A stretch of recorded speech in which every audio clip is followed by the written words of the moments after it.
Alrighty, well, I know I haven't posted in a while, but there really hasn't been any changes with FSD Beta 10.8 and all the behaviors were the same, so I did not post any updates, but I recently got an update to FSD Beta 10.9. And so we're going to see if it's able to get me home and see if we can do it without any interventions or any disengagements. That was interesting. It was a little bit of a more abrupt stop, and it stopped a little bit far behind the line. We did have the green light, and then it turned red, so it did stop appropriately. It was a little bit further back, a little bit abrupt, but it was okay. Navigating this turn okay. It is a pretty tight right-hand turn followed by a left and then a right up here. Speed seems pretty good, setting at a max of 32. Keeping centered in the lane here, and then we're going to go ahead and see how it does here. Slow down about 29. No cars to my left, so we are clear. It's currently set at max of 32. Let's see when it decides to change to see if it'll go up to 60. See 60 there, and I'm going to go ahead and tap that to increase our speed. That should increase our max speed to 5% over the speed limit, which was at 63. Accelerating at a good pace up here, going uphill on this on-ramp. We get to 63. Sometimes it does decide to go to the right lane and hand up here, but it probably will just stay straight. We'll see what it does. Still goes straight. Nice, smooth transition there. And I believe 10.9 still is a separate stack for the highway, and so at some point we'll see this driving visualization change and go to the highway stack. Should move on over here shortly. And just for a reminder, everybody, that my hand is always on the steering wheel. I can take over at any point. The car is driving driving by itself. I will let you know if I have to intervene with the brake or the accelerator. But usually this part of the drive is very, very uneventful. And a lot of times it'll stay in this right-hand lane, and the other times it'll move over one lane to the left. We are set to be 5% over the speed limit, so you see a set speed of 63 there. And so from when I engage, we have had 0 disengagements, 0 interventions. It did have that little bit more abrupt stop, and stopped a little bit far behind the stop line, but still safe. And so far 0 intervention and 0 disengagement. I guess in theory you could count me tapping there as an intervention, so you might say 1 intervention. I think it would have picked up the speed to 63 if I gave it a little bit more time. I think one of the big things to note about full self-driving is that it may not always drive the way that you would drive. It would not go when you would want to go. And so I don't think, as drivers, as humans, we are programmed to try to minimize our commute time and try to get there the quickest way possible.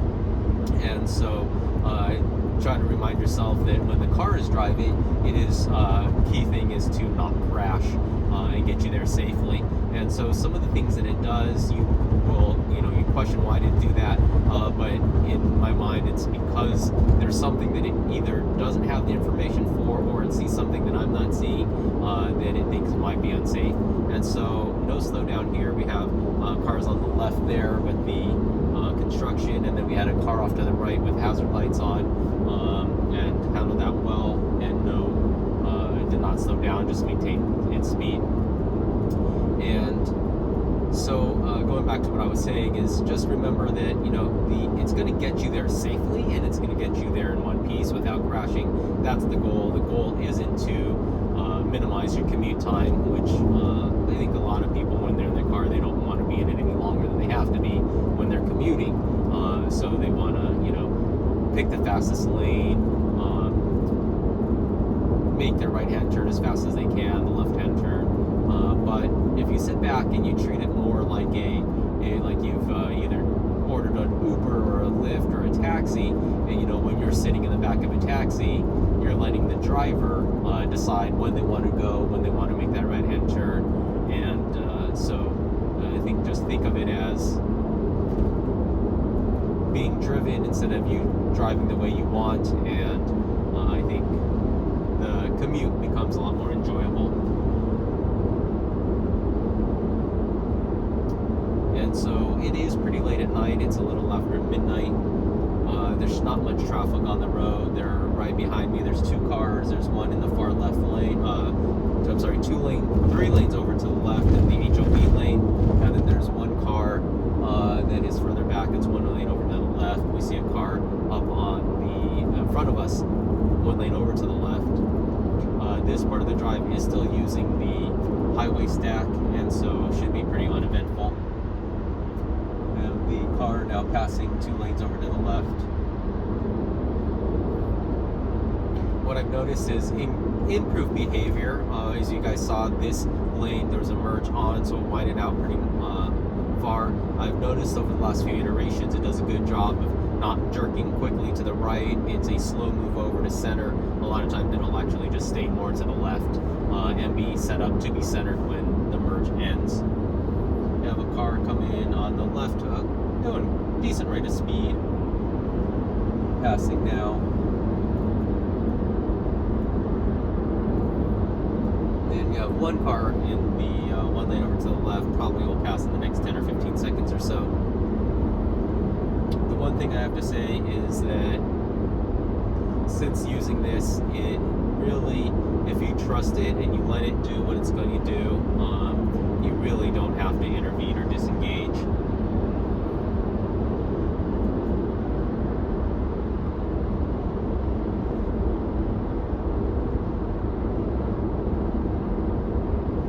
I think a lot of this drive has gotten pretty boring because it's doing such a good job. You know, you're not as concerned about it making a bad decision or doing something that might be unsafe. Oh, another car passing off to the left here, 2 lanes over to the left.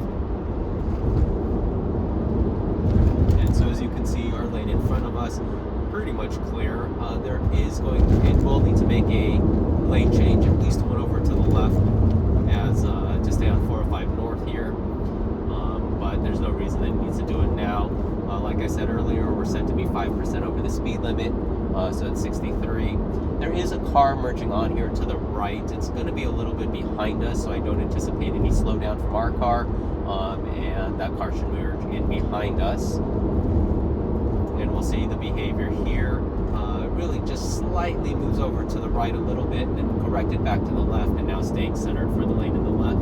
And whereas before I felt like it may have been more of an abrupt, and maybe about 2 or 3 iterations ago, where it would move over farther to the right and then come back left to center. The car that merged on the freeway is 1 lane over us to the left here, maybe about a car length and a half behind us, not popping up here on the screen. As you see, we're going to have an upcoming lane change, and so now that car is going to be entering. It's maybe about half a car length behind. See it popping up there now, and it looks like if as long as this car keeps accelerating, we'll merge in behind them. They're on their phone there, and lane change coming up. As you can see that at night, the side repeater, when the signal light is on, it gets a pretty obscured view. As the light is on, at least I can't see what's going on in that side repeater. I'm not sure how the computer is interpreting that data.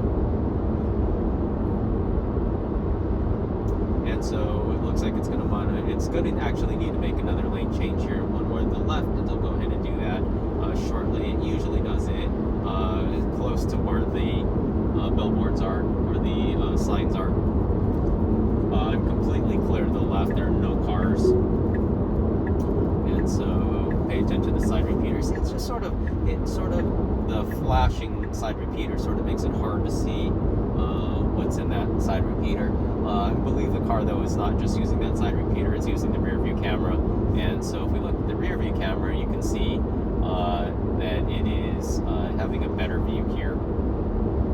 Although it looks like there is some distortion from the mist and rain that we had earlier.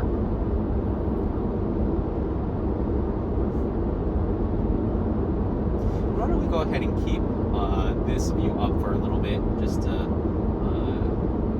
that way you guys can see what's going on behind me. You can see the cars, you can see these side repeaters.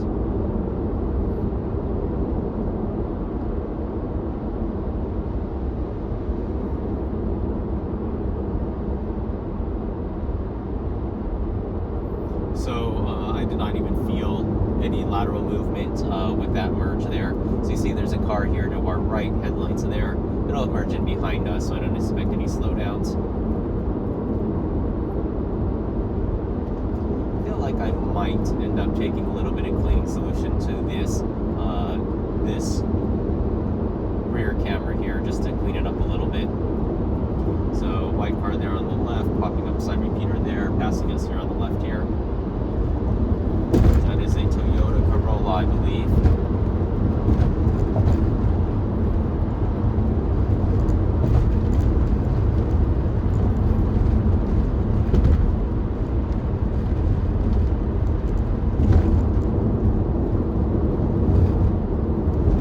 It used to turn on a turn signal here to stay in this lane. Looks like that behavior's disappeared on 10.9. That could sometimes be confusing, though. A car that was one over to the left thinking that I wanted to merge over.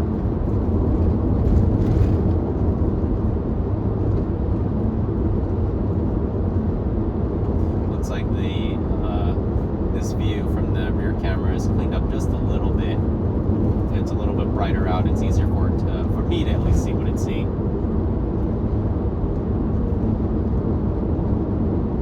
Some distortion on the lights itself.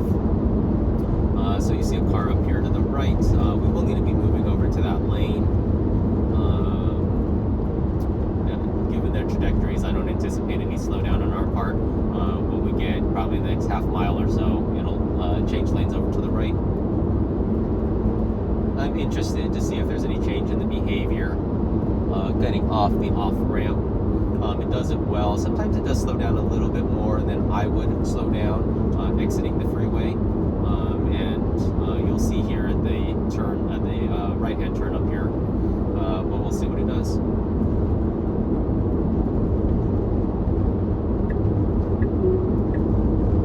And so merging over to the right, you can see that it's completely clear on the right, no cars over there.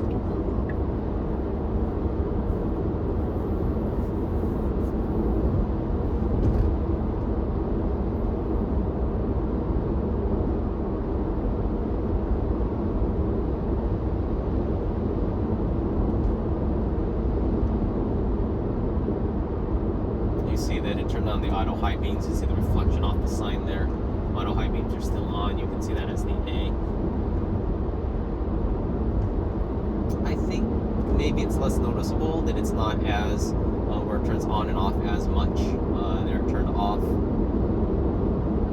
I didn't notice it during this drive, so I'm not sure if it's been doing it less or more than it had been in the past. And so going nice pace at 63. As we get off onto the outer off ramp, you'll go ahead and see a change in speed here. So you see a drop to 60, speed drops to 60. Speed limit is posted at 50 off to the right. It's a yellow sign, but the car decides that the max speed is going to be 55. Even though that's the case, it is going a little bit slower. Drop down to 50, still slowing down to 48. Now down to 45. It is a nice smooth transition as the speed drops. We'll have to make a lane change here to the right. Go ahead and make that. That's pretty smooth. It'll slow down probably to around 25 miles per hour going through here, and then it slows down even more. It used to slow down even more here on this turn here. As you can see, there's some debris in the road, but seems to avoid that. At 15, this is slower than I would like to go through here. It does seem to almost come close to a complete stop before it accelerates, and so that behavior is still about the same. Let's go ahead and report that. It's not unsafe, but if there was a car behind me too close, might kind of wonder what I'm doing and why I'm going so slow. We're clear to the left, as you can see here. It is going to turn this turn signal on and move one lane over to the left. What's interesting is this is an old fire station signal sign, and on this, it treats it like a signal light that's out, so it slows down and wants to stop for it. There's no cars behind me. It actually is going to be able to make a complete stop here. Let's go ahead and see what it does. It treats it like a stop sign and then goes through and accelerates. And so I'm going to leave it as a zero intervention. Didn't intervene. There's, as you can see, no cars behind me. But during traffic, that would not be okay. let me go ahead and report that. It's hard because if a signal light is out, then yes, it should treat it like a four-way stop and should stop until it's clear and time to go.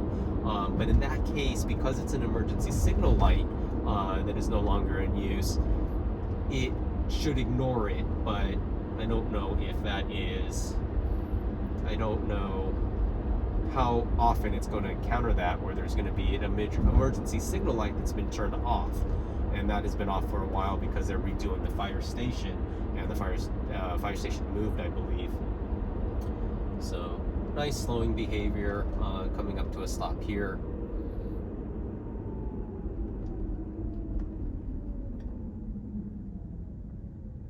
And then light turns green. Acceleration a little bit abrupt and not as smooth as it could be, but I'll never complain about quicker acceleration.